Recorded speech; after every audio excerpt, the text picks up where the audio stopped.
Hello, is this thing recording? No, I'm just kidding. I'm actually recording with my laptop.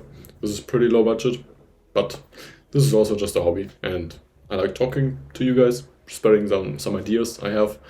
And that's exactly what this video is actually about spreading ideas, how it works, public opinion, democracy, voting systems, all that kind of stuff. And yeah, I just want to start basically with a person. It was called John Stuart Mill. I don't know if you're familiar with him, but he was a British philosopher and economist who also served as a member of parliament and worked for the East India Company. And as a liberal classical economist, Mill was an advocate of individual rights and progressive social policies and utilitarianism. Utilitarianism. You know what I mean? Which is basically the philosophy of advocating actions that bring about the best result for, or the greatest good for the general public, or the greatest number of people, basically. Now, if we transfer that concept to democracy as we know it, we quickly begin to realize that it's not quite realizable.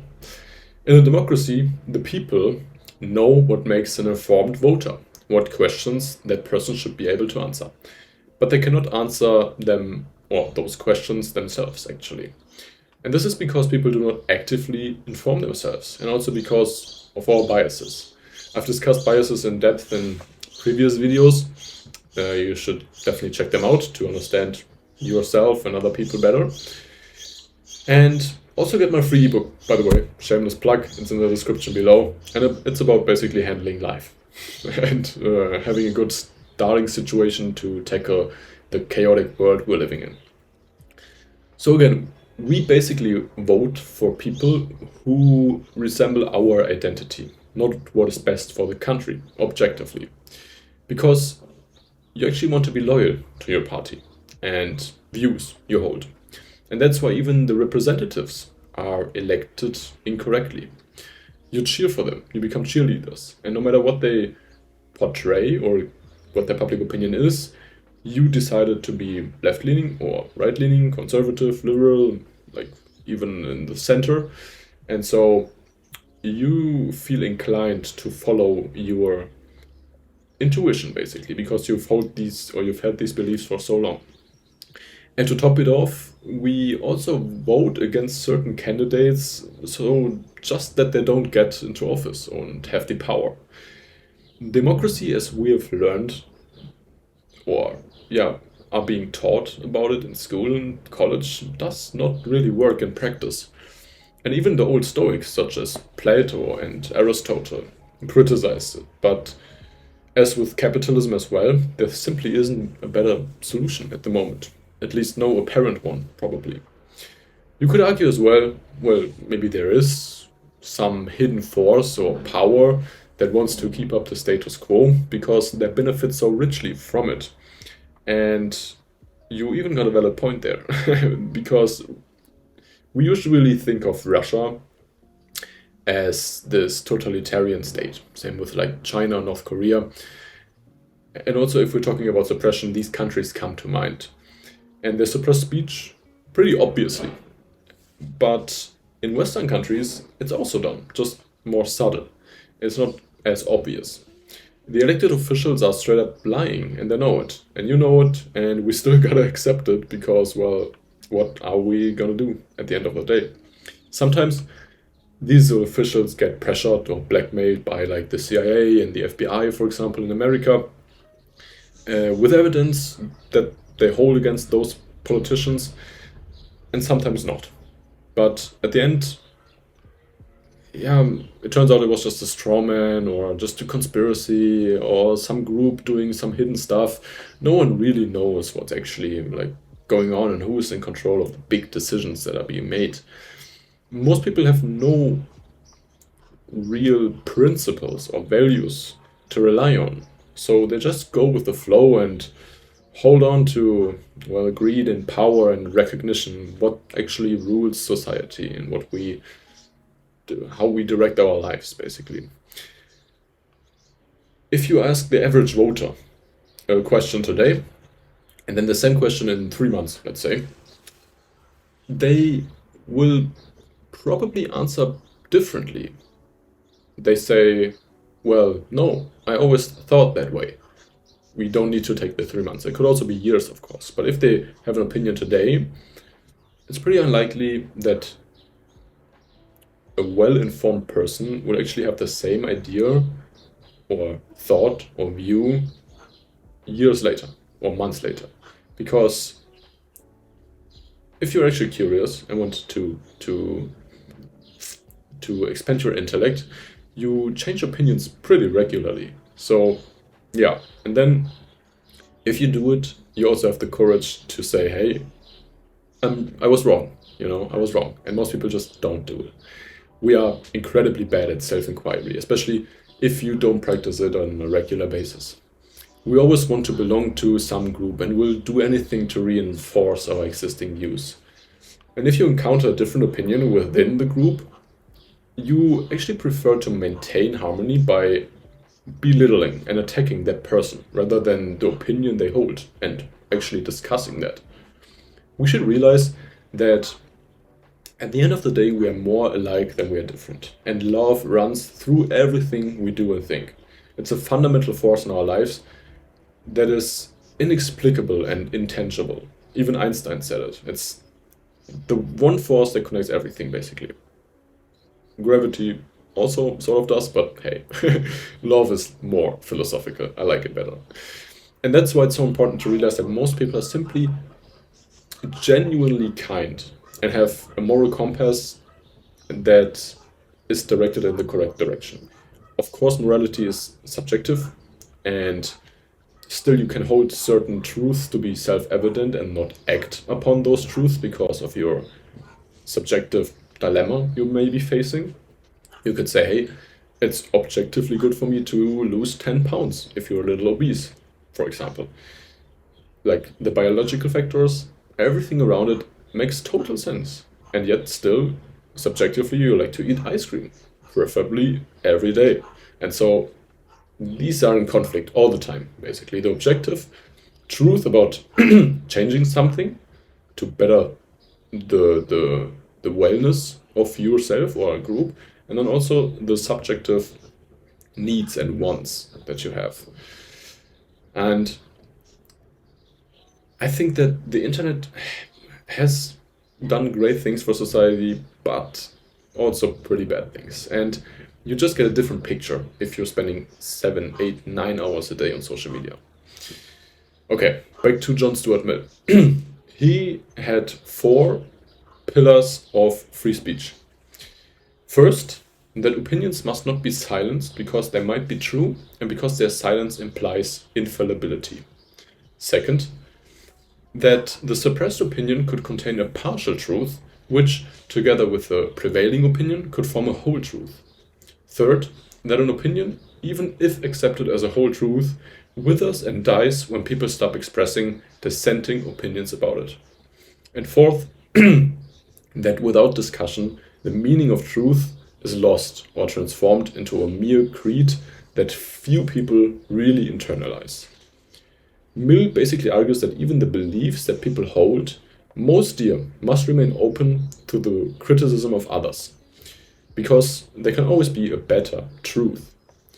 And ideas don't prevail usually because they contain truth, but because they are interesting and novel and maybe mysterious in some way. Maybe there may be something underneath. It's the same with conspiracies, basically. There may be something, and it's hidden enough to be interested in it and into finding out if there's actually like the real thing behind the facade. Discussion and criticism are basically good for everyone. Being insulted and verbally attacked is good and should not be suppressed most of the time. Of course, if someone is simply inciting hate and projects, a real threat to everyone else, they should be struck or banned, of course, or even like officials should be contacted. But at the end of the day, what's that gonna do? They just get a VPN and a new account, and they will just program some bots to pay it back like a multitude of times. If they are indeed a psycho, as we can assume they are at this point in time. And usually, when it comes to these verbal attacks and stuff, I prefer to know who I don't want to associate with instead of who likes me, who is in the same category, who supports my opinion. I'd rather know who is against me, basically, so that I can, well, justify avoiding them in some way, if it's like a verbal attack and stuff. I like contradicting views, of course, and if someone challenges me, I'm fully in the debate, But if it's just like hatred, then yeah, just no, no, I don't want it. And the belief that truth always triumphs over criticism and persecution is wrong, because history is full of examples where truth was struck down by a regime, for example, and it either never reappeared or was set back hundreds of years. Finding truth means understanding and finding a balance between conflicting beliefs. The ultimate goal should not be to have opinions, but only to divide views and facts into true or false, basically. For something to be objectively true, it must be independent of human opinion. If the truth is based on human opinion, it cannot be really objective. This can be seen with the example for, just like you and your roommates are painting a wall and you're deciding on the color, and you decide that, hey, I like the color blue, and your roommate is like totally in. Yeah, blue is a great idea. It still can't be said objectively, although the numbers are speaking for it in that circumstance, that it's objectively blue is the best color to paint a wall, if you know what I mean. And this can also be seen in the emergence of different religions. The beginnings are characterized by passion and vitality, but as they become accepted as truth, the discussion about them diminishes until people passively accept the religion instead of actively experiencing it. Without the need to argue about its truth and fight for it to be accepted by those who think differently, believers lose interest in talking about it and no longer question the beliefs of others because they see no need to defend their beliefs. And this creates a disconnect between the religious tenets and the inner consciousness, which remains empty and passive rather than active, which isn't the sense of religion at all. You should experience it. Everything at the end of the day is experience. You are just the vessel going through this world. And yet most people are simply not capable of grasping that experience. How can we assume they would make a decision like on complex issues the right way or the correct way, the objectively correct way, if there's such a thing? And Mill acknowledges that as society progresses, the number of controversial doctrines will slowly diminish as people discover the truth optimally. After all, culture should nurture our human instincts the best way possible to generate a world that is pleasantly livable. And when society reaches that point, it would be beneficial to find teachers who can make convincing arguments against the truth just for the benefit of the learners, the people who are uneducated but want to actually have a starting point in grasping this experience that we are all living in. So that's basically science. Science is like forming hypotheses to extract errors out of a theory. It's not to find truth, but to minimize error. And I think we should always do that. And recently, scientists have done a poor job in looking at our world through a scope of togetherness and that everything is intertwined and connected, basically. And there are also these incentives of money, and someone is being pressured, and this results in more and more chaos, which is already pretty difficult to navigate at all. And if we get back to the Stoics, I think it's really valuable to look at the Socratic dialogues, basically, which Plato presents both in his works as well. Counter-arguments and auxiliary arguments on a topic, basically. The Socratic method of asking questions in order to put the questioner on the right track, instead of giving him straight up advice, or direct help, because it's usually not advantageous in many respects. And Plato, or Socrates at this point, untangles himself from his own circumstances and gains a sense of achievement if he's being questioned the right way. He had that experience, so he wanted to further extend that to other people. Because if you actively give advice and the advice bears fruit, is it then due to the person who actually went on and applied the advice, or is it due to Socrates who gave him the advice? If the advice doesn't bear fruit, whose fault is it then? The one who gave it, or the one who actually applied it and it failed?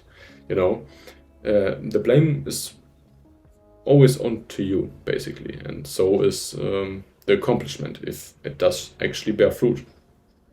So I guess what I just want to say finally is that we should be more open to ideas, to explore them with a curious mind, to be aware that everything is experience. There's no real self,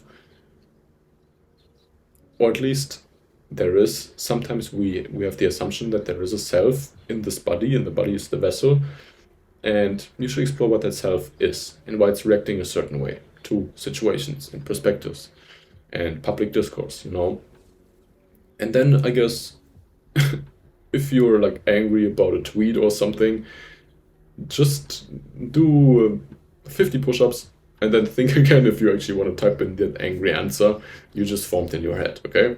It's usually not beneficial. It's beneficial to have a constructive communication, but that's rarely the case on Twitter, especially, because usually the accounts forming opinions and sharing their views, they are as the exponential growth of like radicalness, basically, radicality. I don't even know the word, but if you're like a radical, then you can assume that you are more narcissistic as well, because most of the content is actually, like, if you think about it, if you're a big social media account with a lot of followers, you are being placed on a pedestal. So naturally you are developing narcissistic tendencies if you haven't had them before even.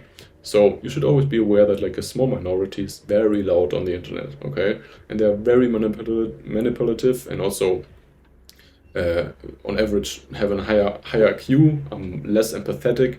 So yeah, it's just this lens which should view social media differently than the real world, because usually people don't like exclaim their political views, they just want to live life. So we get this distorted view of how things are going on, and oh my god, there's going to be a civil war and stuff.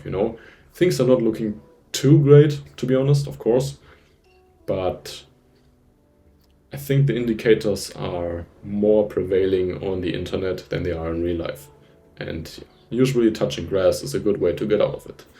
Okay, thank you so much for listening. I hope you enjoyed this one. Let me know what you want to see next, and also check out the ebook in the description. Important, okay? Check it out.